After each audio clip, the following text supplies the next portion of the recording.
¿Qué tal? ¿Cómo está? Un gusto saludarlo en este espacio de análisis Catalejo, que como usted sabe es una coproducción de Canal 44 y el Centro Universitario de Ciencias Sociales y Humanidades, el CUCH, de la Universidad de Guadalajara. Muchas gracias por estar con nosotros en esta emisión de Catalejo y trataremos el tema de historia, política, arte y movilización. Y para ampliar este tema está con nosotros Margarita Cruz Espinosa, ella es trovadora. Muchas gracias, Margarita, por estar con nosotros. Igualmente, gracias a ustedes. También está Antar López Tirado, él es trovador y docente. Antar, muchas gracias. Gracias a ustedes, muy buenos días. Y Joana Plasencia Barrera, ella es muralista y doctora en Ciencias Sociales. Joana, Hola, bienvenida, muchas gracias por estar con Antonio. nosotros. Bueno, iniciamos y en este segmento hablaremos de la función de la cultura en la lucha social, cosa que ustedes pues, a lo largo de los años han hecho bastante bien, y cómo podemos entender precisamente la cultura desde las luchas sociales. Margarita, Antar, iniciamos con usted.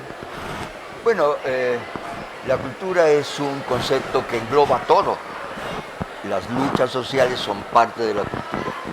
En este caso creo que tendríamos que referirnos a cómo la cultura se involucra en un proceso de toma de conciencia, de sensibilización, de cuestiones emocionales que nutren necesariamente estas luchas cuando la gente afortunadamente se decide a luchar por sus reivindicaciones.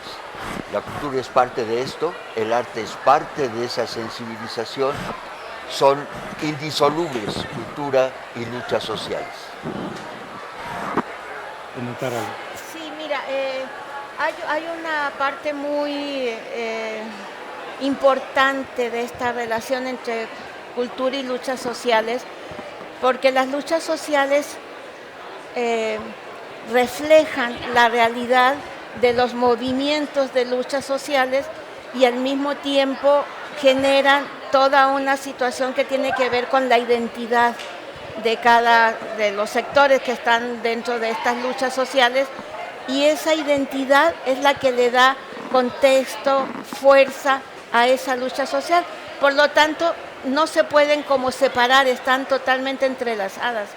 Y por supuesto es una influencia muy determinante para que si un sector que está inmerso en una lucha social pueda potencializar el resultado de sus acciones, si tiene bien clara cuál es su identidad, a qué pertenece, a qué sector de la sociedad está involucrado en estas cosas. Muchas gracias. Joana. La cultura es dialéctica, primeramente, y al ser dialéctica, por supuesto que se acopla, se retoma, se recodifica de acuerdo a las necesidades de los grupos sociales. Y esas luchas sociales que hoy se ven buscan una forma de representarse a través de los elementos que te da la cultura, como las artes, la literatura, la manera de educación, tienes la música, la pintura, el teatro. Y las causas de lo social las vas a ver reflejadas en todos los elementos de la cultura. Esa dialéctica que se va a dar entre lo que es las proyecciones culturales y los movimientos, se busca o se pretende que impacten en lo social, en la trama social, y pueda tener un espacio en lo político incluso.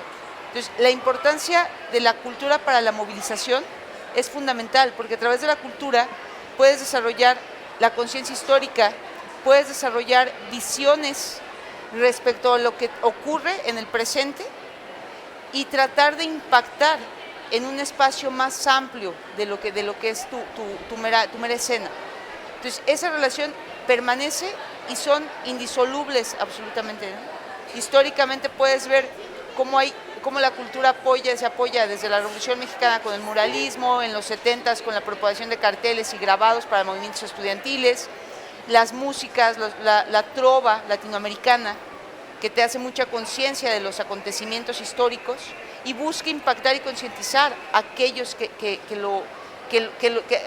a las personas que se acerquen, pues, ¿no? Entonces es totalmente una dialéctica y siempre hay una tensión entre los movimientos sociales y la cultura contra el Estado y la cultura del Estado, ¿no? Bien.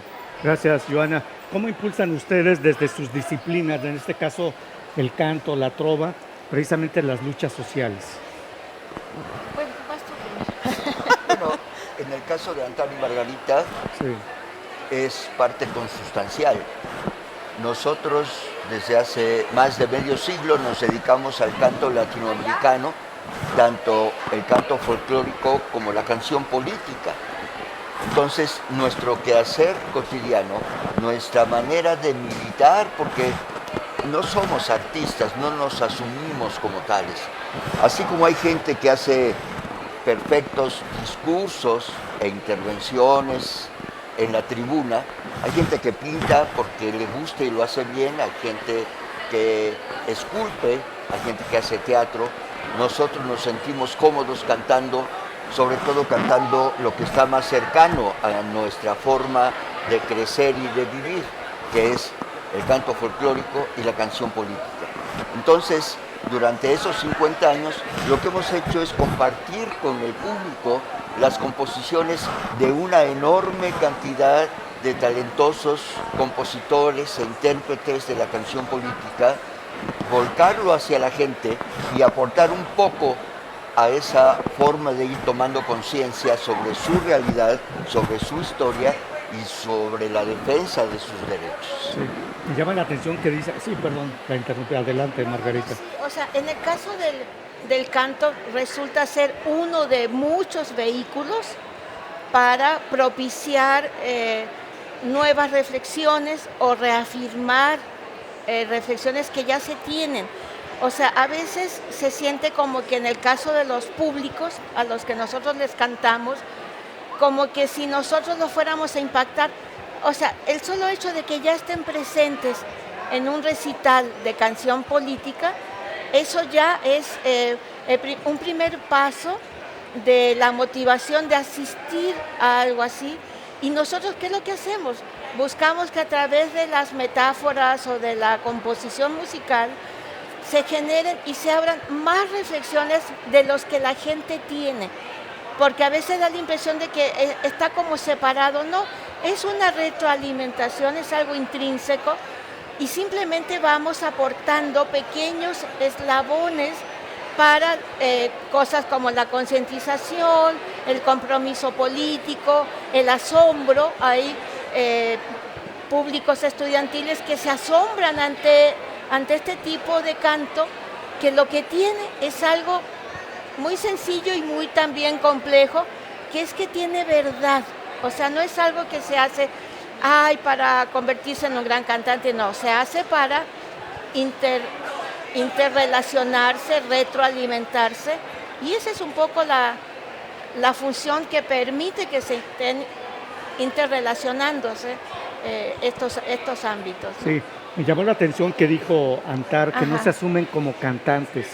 Ya. Entonces, ¿los podríamos conocer como activistas desde el canto?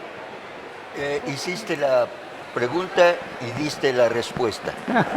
Dije, no nos asumimos como artistas, cantantes, por supuesto que lo somos, pero nosotros cumplimos con la necesidad que tenemos de hacer cosas por la toma de conciencia de la gente, empezando por nosotros mismos, a través del canto, ¿no? Es una forma de actividad política y esa es la parte central. Naturalmente, siendo el canto una manifestación artística, pues estamos en los escenarios, pero también estamos en la calle y en los mítines y en las huelgas, en donde lo que más nos aterra es que haya una diferencia entre el público y el artista, sino que somos parte de ese colectivo.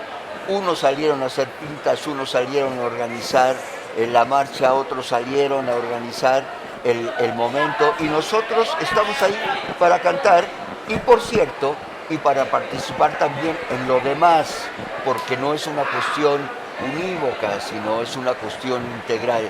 Por eso creo que somos más activistas que artistas. Sí, concuerda Margarita. Totalmente.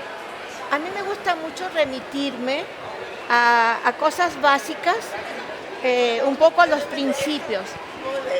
En el campo la gente canta naturalmente, compone naturalmente, y así como compone al amor, le compone a la problemática de la pérdida de la tierra, de los problemas con el gobierno, pero eso es algo natural. En el caso de la cultura de la ciudad, a donde nosotros entramos por algunas consecuencias de las historias de vida, pues se ve como que algo, como que si hubiera un salto. Y no lo hay. Hay una raíz que tiene que ver con el cantor de las comunidades, que suelta el canto, punto. No hay más. Y dentro de ese soltar el canto hay algo que a mí me importa mucho, que es que tiene verdad. No lo está haciendo para triunfar aquí o triunfar, no. Muy bien. Y en ese sentido nosotros entramos dentro de ese concepto que es trovar. Margarita, o perdón, la voy a circular. interrumpir, tenemos que ir a una pausa. Sí. Vamos a hacer un corte breve, regresamos. Esto es Catalejo, ya volvemos.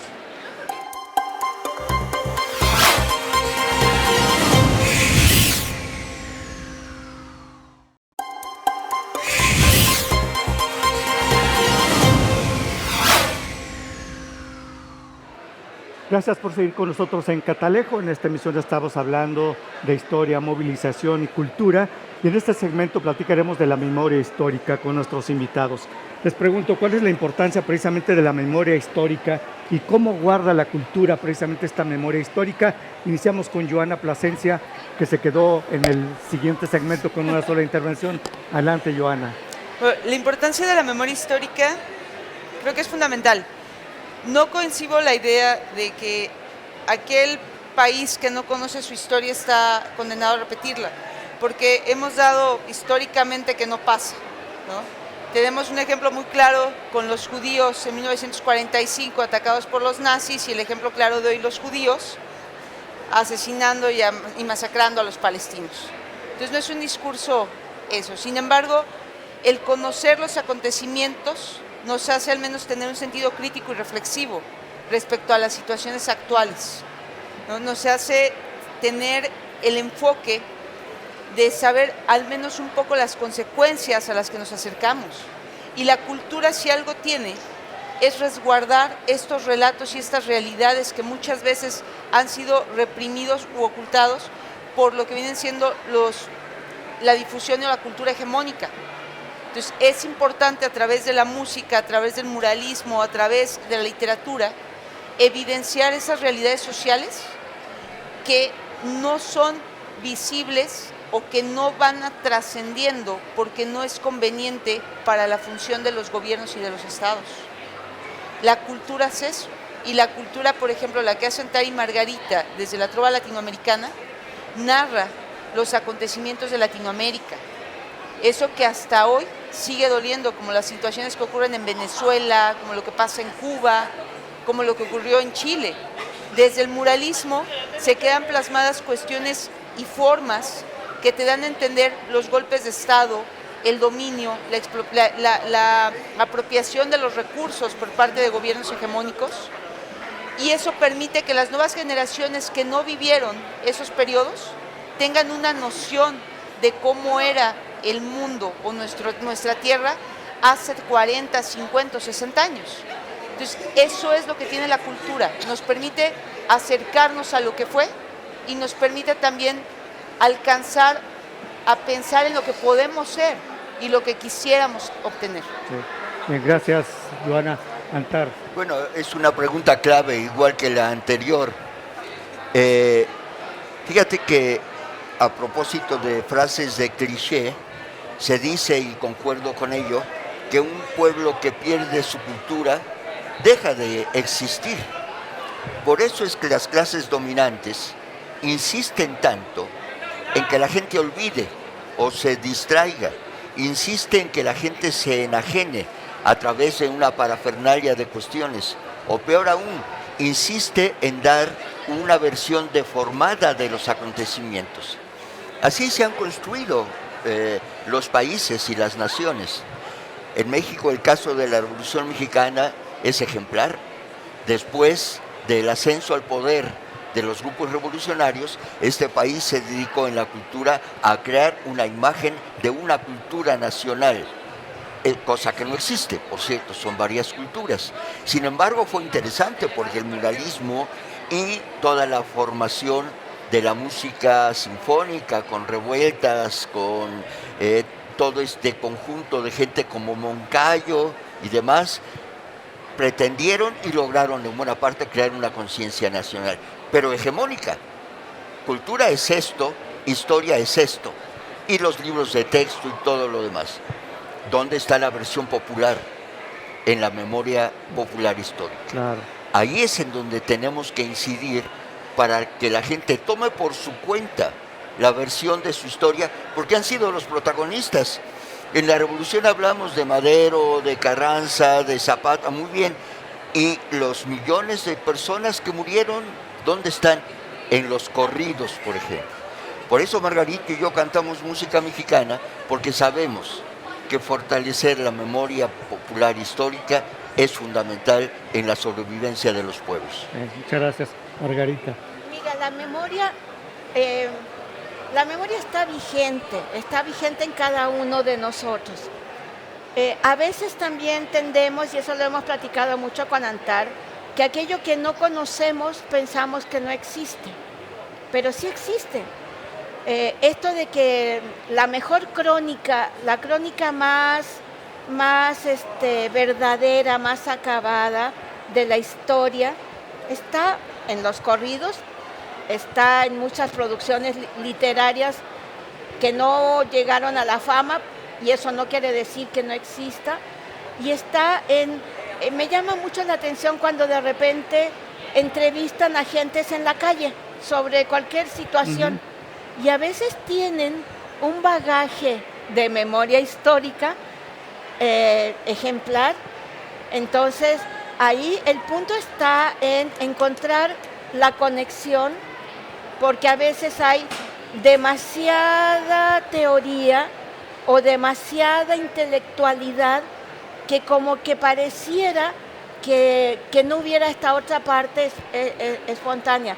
¿Por qué de repente cuando se levantan los pueblos, se levantan y llegan a objetivos políticos o de conquistas necesarias, muy importantes, y o sea, a veces sí hay un líder por ahí, pero lo importante es que hay como cuestiones, como intuiciones que tienen que ver con esa memoria de lo que vivieron con sus padres cuando tenían escasez, o cuando les quitaban una tierra, o cuando los corrían. Entonces, ahí está esa memoria. Lo que pasa es que hay como que tratar de entrelazar esa visión de esa memoria popular con la visión de quienes están desde el trabajo científico hasta el trabajo intelectual, desmenuzando ese proceso. O sea, desde mi punto de vista, sí hay mucha memoria histórica. México la tiene en el caso del canto, los corridos. Si uno quiere conocer la verdadera historia de lo que pasó en la Revolución, los corridos. Esa es la verdadera historia, no la que escribieron después los conquistadores, o la que siguen escribiendo muchos intelectuales que en escritorio la desmenuzan, y de repente uno se ve ahí como perdido porque se pierde de alguna manera el objetivo de conocer qué de verdad hay en esa apreciación de la gente de los pueblos. O sea, sí. Ahora, en México los gobiernos a lo largo de los años se han encargado de preservar precisamente esta memoria histórica, o no han hecho nada por preservarlo. Antar. No, por supuesto que sí. Es tan importante que es un elemento que el poder hecho gobierno no puede perder de vista. Pero insisto, hay un sesgo natural. Cualquier grupo político que llegue al poder tendrá que moldear la historia y la memoria histórica a partir de sus propios intereses de poder. El de más izquierda, el de más derecha. Entonces, esto asumido como tal, tenemos que irlo decodificando a partir del trabajo con la gente, ¿no? El trabajo en la práctica con la gente es lo que te da el mejor camino para no perderte, porque ellos son los protagonistas. Sí, la respuesta sería sí, todos los gobiernos influyen en la memoria histórica para darle un sesgo o para intentar recuperar cosas que otra élite antes ha pretendido imponer. Sí, muy bien. Permítanos, vamos a hacer una pausa. Regresamos a Catalejo, ya volvemos.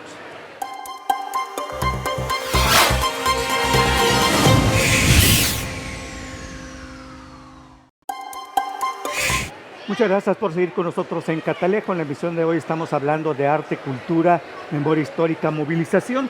Y en este segmento platicaremos de cómo las artes influyen como motor de cambio.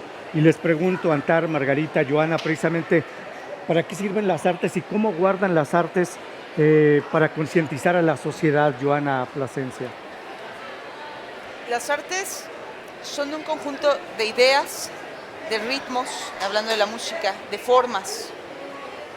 Las artes, a diferencia de lo que creemos, no es la mera emoción de la musa, ¿no? El discurso barato de la musa. Las artes tienen un raciocinio y tienen un objetivo por el cual se hacen. Y eso es algo que deberíamos de comprender. Porque cuando pensamos en que creamos o hacemos arte por una visión solamente de la emoción, no hay un impacto verdadero.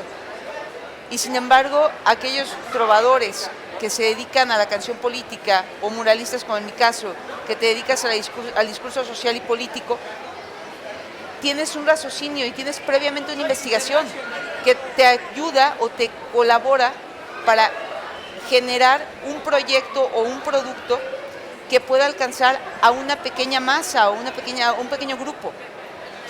Y al menos haces contra a lo que está ya escrito, dicho. Hace un momento comentaba Antar y comentabas tú, Antonio, la cuestión de los gobiernos. O sea, si nosotros seguimos permitiendo que cada sexenio, al menos en México, vengan a dar un discurso nuevo de lo que es la cultura y lo que es la cultura, no vamos a tener una noción de lo que es nuestro pasado y tampoco vamos a tener una visión hacia dónde vamos. El hecho de hacer una cultura con razón, con conciencia, o un producto cultural con esas visiones, te permite preservar y mantener un objetivo claro y vivo. Ha sido muy penoso en México, por ejemplo, que cada que llega un gobierno, en vez de reconstruir o de ver qué sirve para seguir adelante, llega y desmantela lo que hay y vuelve a formar otra generación y vuelve a formar otra ideología. Y no tenemos entonces un hilo cultural, a pesar de que México es muy rico en todos esos valores. Este gobierno actual, que supuestamente apoya mucho el arte popular y está de acuerdo con el pueblo, la realidad es que no tenemos apoyo a la cultura. Hay una cultura hegemónica que ellos trabajan, descuidando las culturas de las clases sociales, de la cultura de los pueblos indígenas, las visiones de la cultura, los productos culturales, de lo que verdaderamente es México. Y eso es precisamente a lo que se trata de hacer frente, de comprender que la cultura no es la que te dice el Estado. La cultura es la que se hace históricamente entre todo lo que ha sido la trayectoria de México y entre todos los pueblos de México, por ejemplo, ¿no? Antar. Bueno, tengo que retomar algunas cosas que he escuchado que me parece fundamental. Sí, sí. Por supuesto, y creo que hay que seguir insistiendo en eso, todo este programa dedicado a la cultura no es lo que las élites, tanto civiles como empresariales como gubernamentales en su momento, han creído que es o nos han impuesto que es la sofisticación del arte. Hablar de Schubert, de Mahler, de Shostakovich, de Picasso. Es una persona muy culta, dicen. Como si la cultura fuera solo eso. La cultura es la forma de ser, la forma de vestir, la forma de hablar, la forma de comportarnos, la forma de comer, qué comemos. ¿Quién no tiene cultura? Es imposible. Todos. A ver, ¿dónde está un inculto? Muerto, ¿no? Todos tenemos cultura y todos somos cultos. Primero. Segundo, lo que dice Joan es fundamental. Sí, el arte es emoción, pero fundamentalmente sensibilidad. Y la sensibilidad sí es fundamental. La emoción puede ser pasajera, importante, útil para salir a la calle, pero la sensibilización es parte de la formación del ser humano. Arte, sensibilización, toma de conciencia, cultura de clase, cultura de sí para sí, ¿no? Todo esto es fundamental a través de la racionalidad, pero también a través de la sensibilidad. Sí. Las emociones y los sentimientos, ¿no? Claro. Emociones y sentimientos. Sí, finalmente, pero emoción es un momento Sí. tal vez efímero, sensibilidad es algo que queda. Sí, los sentimientos es lo que permanece y la emoción es fugaz. Ahí es. Margarita. Bueno, otra vez vuelvo a cosas más del origen. Sí. O sea, todos los seres humanos nacemos con un amplio abanico de opciones para desarrollarnos. Entre esas está la opción de el arte. Los niños lo que más disfrutan, lo que más gozan es pintar, dibujar, cantan, inventan canciones, canturrean, en fin. Luego viene como una especie como de educación, dependiendo de las escuelas a donde uno los mande, que empiezan a coartar esas cosas. O sea, si nos vamos a la parte de que cada ser humano está aportando como un granito de arena con su historia, con sus emociones, con su creatividad, aunque sea coartada, pero creatividad al fin, es cosa de escarbar un poquito y haces, todo mundo puede cantar, puede escribir, puede hacer pintura, artes plásticas, todos tenemos la posibilidad. Lo importante es que yo nunca le dejo al gobierno eso, yo creo que los gobiernos si lo quieren hacer, si no lo quieren hacer, finalmente la parte intrínseca de la necesidad de crear y de aportar, porque el acto creativo tiene que ser esencialmente generoso, aportar algo al entorno, a la familia, a lo que sea. Si el gobierno lo pela o no lo pela, a veces sí hay una intencionalidad, especialmente en momentos críticos de la historia, de una guerra, de un acto de poder o de lo que sea, en donde implícitamente se coarta esa posibilidad. Pero se coarta en un sector y sale por otro. O sea, nada hay más rico que, por ejemplo, una caravana de migrantes. En algún momento van cantando, en algún momento van diseñando sus consignas, en algún momento van... Entonces yo, en ese sentido, quizás soy muy idealista, pero yo creo que eso está, que es cuestión nada más de, en el caso de nosotros, sumarnos a eso, porque no tenemos nosotros la verdad de eso.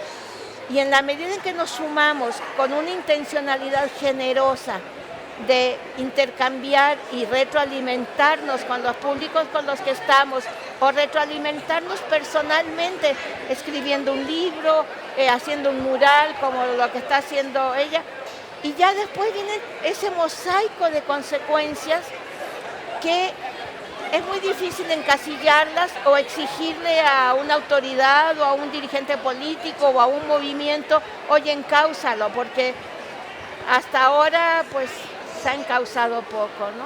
Sí, ahora les pregunto algo rápido, ¿podrían poner un ejemplo de qué manera las artes han influido o cambiado, por ejemplo, procesos políticos? Mira, perdón,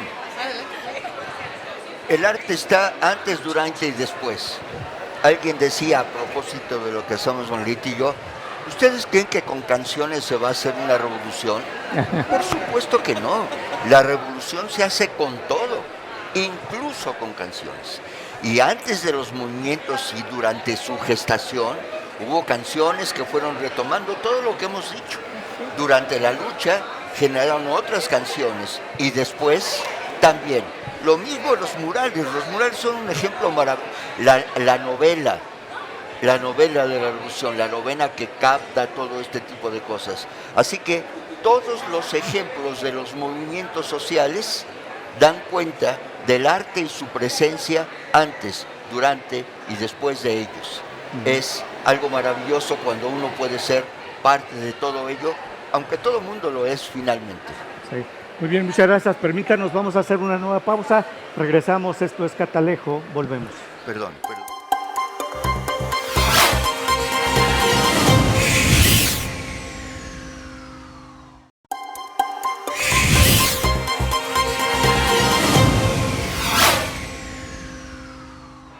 Muchas gracias por seguir con nosotros en Catalejo. En la emisión de hoy estamos hablando de memoria histórica, arte, movilización y cultura. Y bueno, que quisiera hablar del paso del tiempo y cómo las distintas generaciones a lo largo del tiempo han tomado precisamente la memoria histórica, el arte, la cultura, la movilización. Y yo les pregunto, ¿las generaciones más jóvenes se pueden considerar que están separadas actualmente de los acontecimientos históricos, de la memoria histórica que todos debemos preservar en algún momento? A lo mejor están alejados porque no les tocaron vivir esos momentos, ¿no? Pero ¿qué deben hacer las generaciones jóvenes para preservar esa memoria histórica? Primero entendamos una cosa a la que me voy a referir. Cuando en América Latina, a inicios del siglo pasado, la construcción que teníamos en lo social era una visión muy socialista y muy comunista. Cuando viene, a partir de 1973, la Operación Cóndor, y Estados Unidos vuelve en Paraguay, en Venezuela, en Argentina, en Brasil, en Chile,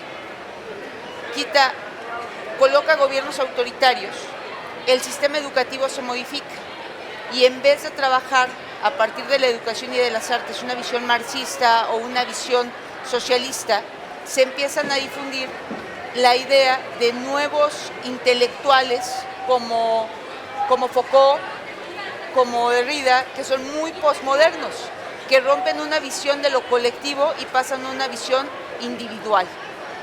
Esa educación que está en los 70s, inmersa en Latinoamérica, hoy vemos las consecuencias generacionales, porque ya no se enseña una visión de unidad, sino una visión totalmente individualizada. Y esa visión individualizada nos evita ver pasados y futuros. Y las generaciones actualmente no es responsabilidad ni siquiera de ellas, ¿no? Sino más bien de la hegemonía en la educación, que te mete otro tipo de discursos que van totalmente desapegados de esa visión de unidad que antes se tenía. Cuando pasa esto, las nuevas generaciones tienen un chip más apegado a lo que ellos son en vez de lo que todos somos. Y esta brecha generacional que hay es precisamente la que se tiene que atender. ¿Cómo? Haciéndoles saber que existe música de latinoamericana que te cuenta cosas y que no solamente la vida es el reggaetón, que no solamente son los narcocorridos.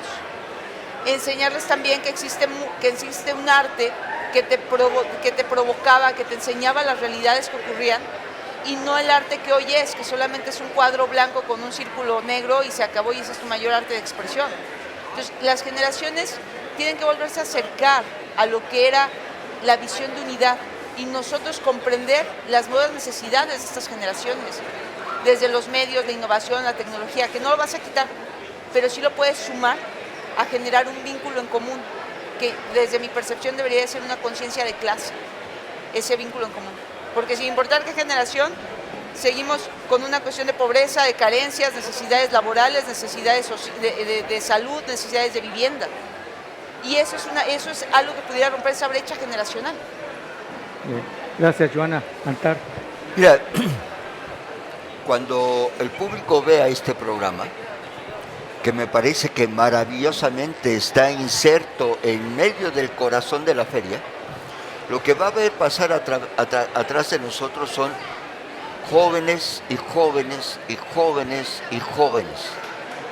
Yo tengo una visión muy en positivo, a lo mejor irresponsablemente en positivo, sobre esto de las brechas generacionales. Cada generación tiene sus luchas, cada generación elige sus propios movimientos, cada generación elige su música. En el caso del reggaetón y del rap y de todo esto, hay enorme cantidad de canciones de crítica social y de lucha, con sus propios ritmos. Claro, tienen que conocer el corrido y el guapango y el son arribeño, claro, porque es parte de lo suyo. Pero no pensemos que esta corriente hermosa que nos inunda todo el tiempo, que son la vida cotidiana, nutre también a las nuevas generaciones. Porque también la gente dice, no, es que ahora los jóvenes ya no. No, ¿cómo que no? Claro que sí. Y ahí están los movimientos de Ayotzinapa, y ahí están los 43, y ahí están las feministas que salen todos los días, y ahí están los movimientos que luchan por la igualdad de género y por la diversidad sexual. Caramba, son los jóvenes de ahora los que están luchando por eso. Entonces, Claro que tienen conciencia. Tenemos que acercar las distintas partes de la lucha para que esto crezca como una flor maravillosa para el futuro. Eso es lo que yo pienso. Sí, Margarita. Yo creo que no es que esto crezca, esto está creciendo. Mira, no hay nada más desmovilizador, y nos pasó a nosotros. En los años 70 éramos un tremendo gremio. Seguimos siendo un tremendo gremio, pero disgregado de los cantantes. Y me acuerdo muy bien esas discusiones en las que se decía, es que el Estado nos tiene que dar recitales, el Estado nos tiene que dar seguridad social, el Estado... Y sí, el Estado respondió, les dio todo eso. Y no voy a poner el ejemplo, pero en un festival Otis terminó de cooptarnos, ¿sí? O sea, terminó de intentar cooptarnos porque hay gente que no nos dejamos cooptar, ¿sí? No nos metimos a las reglas de que tengo que ser una gran cantante, tengo que tener tremendo currículum, no nos metimos a eso. Yo advierto cada vez que estamos en estos foros que al menos nosotros como dueto seguimos empujando hacia adelante y tratando de empujar con todo lo que nos rodea. Hay ejemplos increíbles, o sea, yo lo que menos tengo es ser experta en tecnologías y no sé qué, pero en algún momento, o sea, a lo largo de toda mi historia, se planta uno con una canción latinoamericana cantada desde el hígado, el corazón, con ganas de compartir esa experiencia, y la gente, joven, niño, no sé qué, se entrega al canto. Y más si uno insiste en que un estribillo lo canten, en que palmeen, en que se incorporen, en que no somos ahí el artista que hay que ver desde abajo. Y hay una experiencia que para mí ya fue como el sumum de todo esto, que pienso que es empezar a cantar con estudiantes del Instituto Politécnico Nacional, entre adolescentes y 18 años por ahí, ¿no? Y de repente el que estaba manejando la luz, se le ocurre apagar las luces, y los muchachos sacaron sus celulares y los empezaron. O sea, la imagen de ese video a mí me respondió muchas preguntas. O sea, el asunto para la brecha generacional es respetar lo que viene, tratar de contar lo que hubo antes y seguir nosotros. A veces yo me muero de ganas de intentar componer un reggaetón, un rap o algo, ¿no? En fin. Ajá. ¿Y por qué no lo hace? No, sí lo he intentado, pero como ella decía, hablaba de la musa, yo sí hablo, soy antigüita y digo, es que no me baja la musa, pero mis nietos que viven en España, en el penúltimo viaje, llegando yo, me decían, abuela, quiero que nos enseñes a hacer un corrido tumbado. Yo no tenía idea, porque no lo sabía oír. ¿Un narcocorrido? O un narcocorrido, y después me puse a averiguar, a informarme, y dije, pues es que esto conlleva violencia, sexo, y entonces, apología del delito. Claro, como es. pero sí quisiera meterme al género y enseñarles a mis nietos a hacer un corrido tumbado, ¿por qué no? Muy bien. Sí, Joana. Como una aclaración, por ejemplo, cuando hablo de reggaetón, no me refiero como tal a la corriente, sino a lo que se masifica, lo que se vuelve. Claro. Ningún ritmo musical es malo. El problema está que lo que se masifica, lo que se vuelve cultura de masas o música de masas, siempre es lo que tiende a ser más grotesco, más controlador, más violento, que saca lo peor del ser humano. Aquellos reggaetoneros, aquel reggaetón que tiene lucha social y todo, casi no se escucha. O sea, ese es el problema, que lo que es de lucha social y lo que presenta esas realidades no se masifica. Y lo que se masifica es todo aquello que conduce a una cuestión de violencia, de incitación y de consumo, desde cualquiera de las estilos o corrientes. Bien. Muchas gracias, Joana. Permítanos, vamos a hacer una nueva pausa. Regresamos ya a la parte final de Catalejo. Volvemos.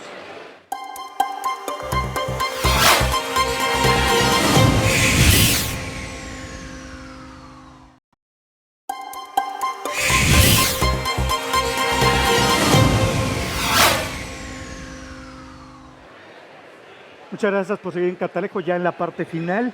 Y bueno, quisiera que dieran sus conclusiones sobre el tema, pero aparte preguntarles qué hay que retomar como sociedad o deconstruir concretamente en los elementos de la cultura en general para el mundo actual. Iniciamos con ustedes lo que quieran mencionar y aparte sus conclusiones del tema. Joana Plasencia, 2 minutos y medio. Que hay que tomar el sentido de la lucha social, tal cual. Desde los nuevos movimientos, desde los viejos movimientos, desde las realidades que hay, pero darle un sentido a lo que creamos. Ese sería lo principal. Buscar espacios donde se pueda hacer y se puedan reproducir cultura desde la música, las artes, desde el teatro. Buscar impactar en nuestros entornos cercanos. Buscar la manera de enseñarle a las personas que tenemos que hay una vida distinta de la que se nos vende en los medios y a la vez aprender nosotros a utilizar esos mismos medios para hacer frente e impulsar la lucha que se quiere, ¿no? ¿Cuál sería la conclusión? ¿A qué conclusión yo llegaría? Que la cultura es el sustento de toda la política de la sociedad y la cultura es aquella que nos va a direccionar hacia un buen sendero o nos va a permitir seguir inmersos en un capitalismo y en un neoliberalismo que cada vez explota más a la sociedad y a los seres humanos. Sí. O puede ser ese elemento que te genere una conciencia por la cual digas, necesito pelear por los derechos laborales, por los derechos de salud, necesito trabajar en pro de un futuro, ¿no? La cultura es el eje central de, y ser críticos respecto a lo que vemos, a lo que consumimos y la realidad que verdaderamente nos rodea. Un ejemplo muy, muy concreto. La gente a veces se deja guiar por lo que ven en las redes sociales, desde TikTok, YouTube, Facebook, sobre los temas que ocurren en Ucrania, sobre los temas que ocurren en Palestina, y no se meten a profundidad a darse cuenta que muchos de esos medios tienen prohibido y tienen restricciones para hablar de los temas de Palestina, de los temas de Ucrania, y nos quedamos solamente con la visión de lo que se dice. Y en realidad hay todo un contexto más amplio que se nos niega. Entonces necesitamos ser más críticos con respecto a todos los elementos que hoy juegan en el papel de la cultura. Sí, bien, gracias Joana. Antar. ¿Qué hay que retomar o enfatizar? Para mí, el sentido de pertenencia y la identidad. Eso es lo que hay que reforzar todo el tiempo. El sentido de pertenencia a una comunidad, a un tiempo. El sentido de identidad con una historia. Y, perdónenme si me voy al manual de Marta Harnecker o de Nikitin, pero es la conciencia de clase para sí, como decía Marx, la conciencia de clase en sí y para sí. Cuando es para sí, es cuando la clase obrera sabe que es clase obrera y empieza a manifestarse y a comportarse como clase obrera. Ese es un sentido de pertenencia. Lo mismo pasa con un pueblo que dice, nosotros somos San Martín Texmelucan y tenemos una historia y estamos orgullosos de serlo. Y ahí viene todo lo demás, el arte y las costumbres y demás. Nosotros somos mexicanos con toda esta diversidad porque tenemos una historia para enfrentarnos a esas cuestiones banales, espantosas de los gobiernos neoliberales de los Estados Unidos que quieren, y fíjense, decir que nosotros somos asesinos, que somos... Caramba, por favor, hay que tomar conciencia de esa historia nuestra y la pertenencia y el sentido de identidad son para mí lo que dan esa consolidación de la cultura. Sí, Margarita. Sí, yo creo que hay que hacer un retorno.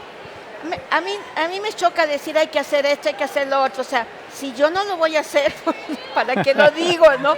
Pero me llama ya lo hizo durante muchos años. Me llama la atención que hay un enorme abanico de posibilidades en el retorno a la tierra, al canto de la tierra, a la mirada hacia los pueblecitos, o la experiencia que yo tengo de repente juntarse a cantar junto a un fogón y guitarrear y sin escuelas, en fin. Entonces yo creo que ahí hay un ejercicio revolucionario de sensibilidad y de compromiso. Eso te obliga a comprometerte y lo importante es que a qué me comprometo yo. Y Antar y yo pues somos necios, seguimos a abrir espacios, insistir, oye, no me invites nada más a la FIL, invítame a 3 programas más, llévame a una comunidad.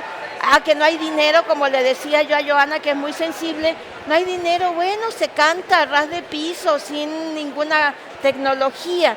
O sea, eso es lo que, una batería de acciones realmente populares, a ras de piso. Por ahí va mi reflexión final. Bueno, este programa además se va a ver en muchas partes y va a llevar a muchas comunidades. Bueno, ojalá. No, seguramente así va a ser. Yo les preguntaría finalmente, porque nos queda tiempo todavía, y Joana hablaba del tema de la masificación, ¿no? De que se masifica obviamente lo que no tiene conciencia social. Pero ¿cómo hacer y por qué consideran ustedes que la cultura en términos generales con conciencia social no logra la masificación que la cultura, como los narcocorridos o los corridos tumbados, por ejemplo, ¿no? Joana. ¿Por qué la cultura no logra la masificación? ¿O la por qué cultura logra? Que no tiene conciencia social. Porque en la vida, actualmente vivimos el presente. Sí, no se tiene mucho futuro, mucho anhelo hacia no se tiene anhelo hacia el futuro. Y en esa condición de vivir el presente no estás pensando en las consecuencias. Ese vivir el presente, por ejemplo, desde el 2010 surgió una campaña en los medios que era vive la experiencia, no más. Y esa visión de vivir la experiencia es vivir el hoy. Y ha sido algo que se ha quedado tan encarnado que tú lo puedes ver en adolescentes y en jóvenes que apuestan por ser narcos sin importar que los vayan a matar 3 meses después, pero vivieron bien. No hay un futuro al que apuestan. Y esa falta de conocimiento y además ese descuido por parte del Estado de impulsar la cultura, impulsar lo que decía Antar, la identidad de lo que somos, el sentirse orgulloso de tus orígenes, permite que cualquier elemento que llegue de fuera con esta cuestión de la globalización tome un impulso y se apropie de nuestras ideas y de nuestras juventudes. Ahí tienes un gran conflicto, porque si no hay, y no es que el Estado sea el único que lo pueda hacer, pero digamos que sería el que tendría que tener el portar la cultura a lo que viene siendo la sociedad, rescatar los valores. Súmale lo de la comunidad, el ejercicio que haga la comunidad sobre las generaciones. Esos elementos te van a hacer que te centres y te ubiques en el espacio en el que estás. Cuando no pasa eso, cualquier noción que venga de fuera te va a ser fácil y va a ser consumible. ¿No? Muchas gracias, Joana. Bueno, pues ya no nos queda tiempo más que para agradecerles su presencia. Muchas gracias que hayan tenido la oportunidad de estar con nosotros aquí en el marco de la FIL. Margarita Cruz Espinosa, le agradezco mucho. Muchas gracias. Antar López Tirado, muchas gracias. Gracias. Y Joana Plasencia Barrera, muchas gracias también por haber estado con nosotros. Gracias, Antonio. Les agradezco y que disfruten la FIL ahora.